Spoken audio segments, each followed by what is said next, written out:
आज महंगाई का कारण करीब एक दशक पहले देश में शुरू किए गए आर्थिक उदारीकरण को माना जा रहा है।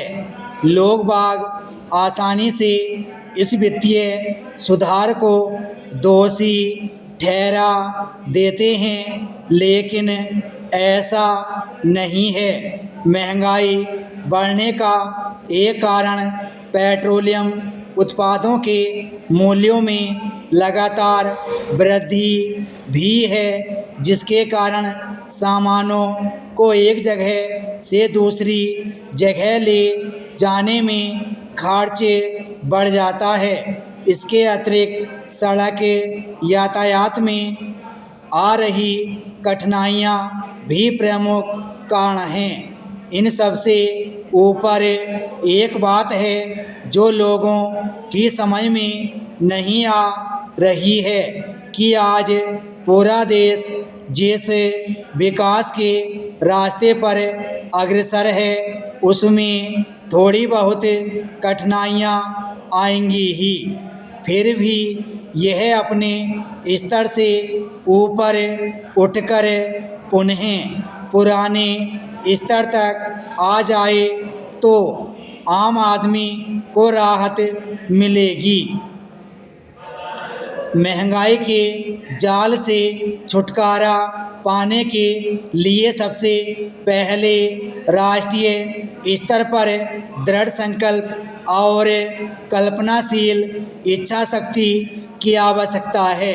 इसी के बल पर हर प्रकार के भ्रष्टाचार से महंगाई के बहुत बड़े कारण की जड़ काटी जा सकती है। इसी प्रकार निरंतर बढ़ रही जनसंख्या पर अंकुश लगाना भी बहुत आवश्यक है।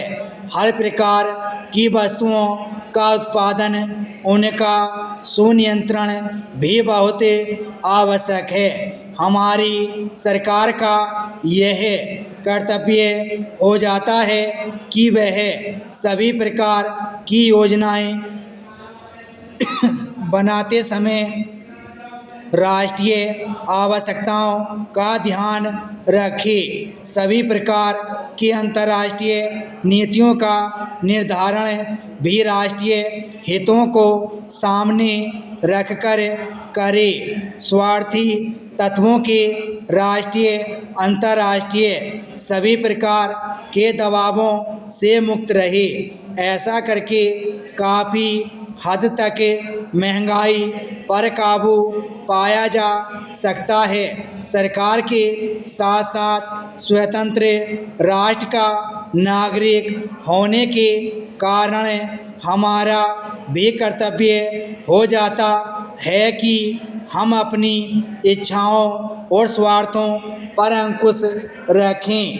केवल अपना लाभ नहीं, अपने आस पड़ोस वालों के लाभ का भी उचित ध्यान रखें।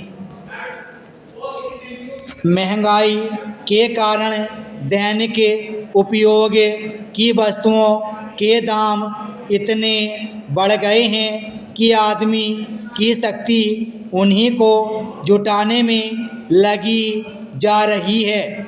उसकी चेतना, उसकी सारी गतिविधियां गोल रोटी के आसपास ही सिमट कर रह गई हैं और कुछ सोचने कहने का आम आदमी को समय और साधन नहीं मिल पाते।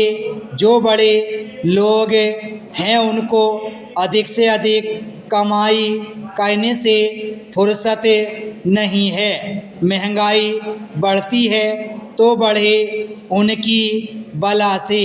वास्तव में कमर तोड़ देने की सीमा तक महंगाई बढ़ाने का कारण भी ये संपन्न लोग ही हैं। फिर उन्हें भला क्या चिंता।